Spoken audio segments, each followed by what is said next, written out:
Welcome to my November 2024 essay, Hard Work? What's that? There was a time in my life when I really enjoyed working hard, in my training, in my business, in my life. I remember this time in my life vaguely, but view it now from a different lens. Not so much that I loved working hard as that I had no idea how to rest.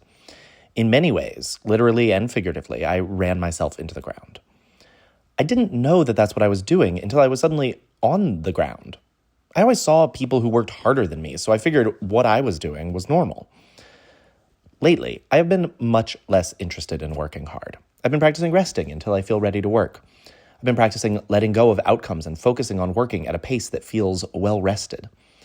That means if I have a synchronous commitment, like a class at 5 p.m., I pace my day to make sure I feel well-rested for that class. If I have flexible computer work, I either do it or rest until I feel ready to do it.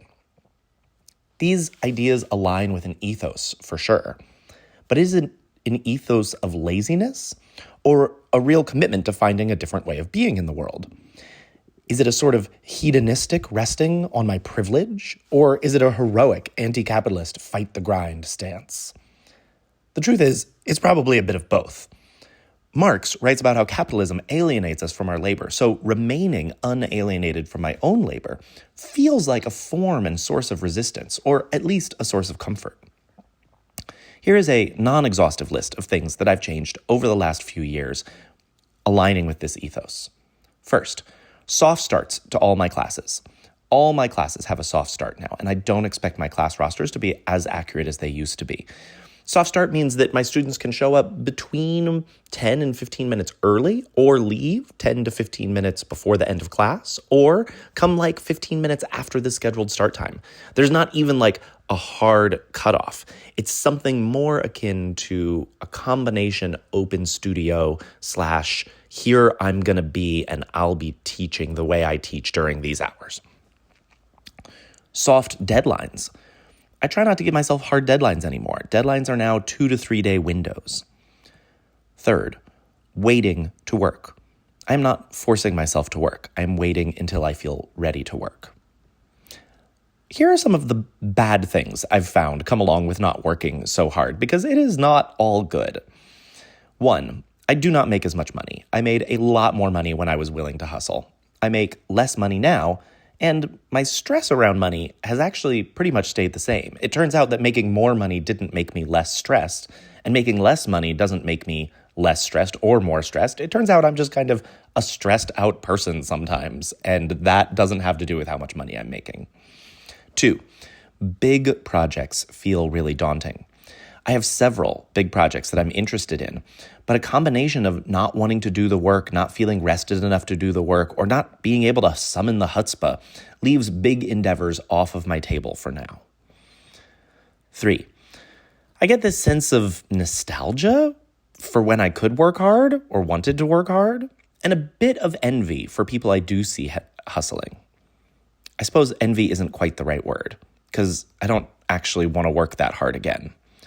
Pity also isn't the right word because it implies this sense of judgment or superiority that I don't really feel.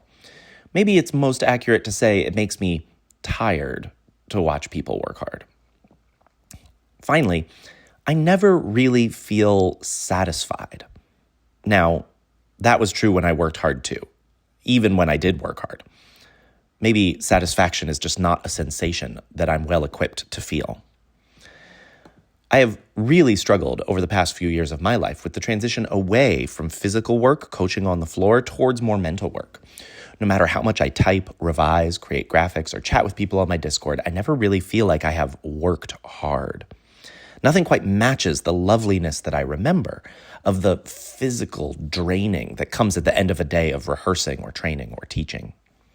Circus, especially circus training or coaching, feels like a really perfect place to experience or explore what it means to work hard. There are so many dimensions of what we might mean by hard work that intersect with circus. First, because circus doesn't have a season like sports or competitions, it is important for performers and athletes to work inside of their limits. While what they're doing is hard on a normative scale, it needs to be sustainable for them on a relative scale. The same is true of circus training. While there are ebbs and flows to good periodization, exerting effort is a huge part of working hard, but rest is actually when you get stronger. In recreational classes, circus kids and circus adults who are training recreationally likely recognize that their circus class is probably the most physical exertion that they have all day. But does this mean it qualifies as hard work? In some ways, it may be the closest that they come to an enjoyable flow state in their daily lives. Finally, circus effort is very clear. If you are putting in hours but not getting anywhere, you're probably not doing the right thing. One of the things I believe we find so satisfying about circus training is the lack of alienation. It's like sweeping or doing the dishes. The direct effort you put in yields tangible results. Whether you like sweeping or doing the dishes or not, you have to acknowledge that once you've swept a room, you look at the room and the room is clean. Your labor has produced something real, something tangible, something for you. Achievement in circus is undoubtedly unlocked with hard work. Okay, even as I read that, I second guess it, because I don't think that's what I actually believe. Achievement isn't unlocked with hard work, it's unlocked with consistency. And consistency and the discipline behind consistency might be the real feeling of hard work. Sometimes I think we mistake effort or intensity for hard work. These days, I am experimenting with work being consistent but easy.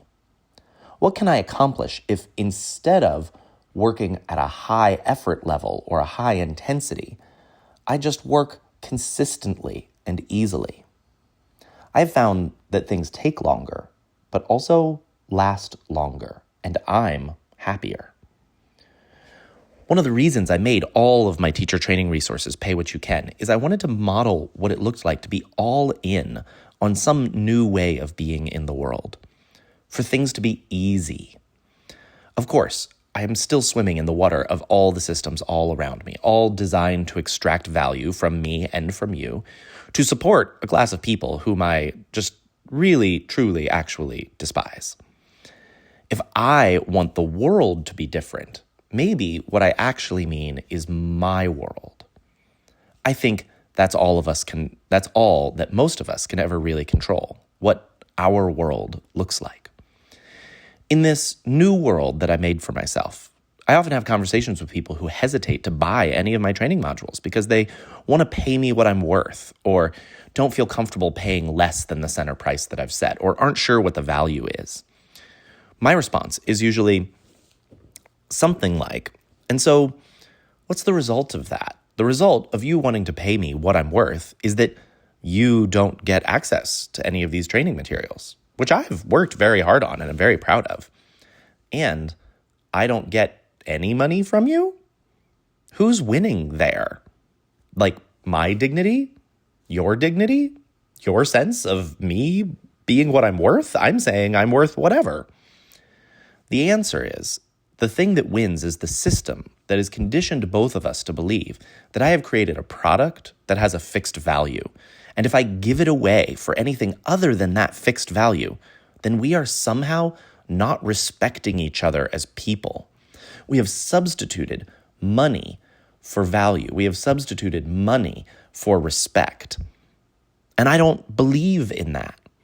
I want to be a teacher's coach because my theory of change for the world has two components: community and movement. We must build stronger micro-communities, and movement and risk must be a part of those communities.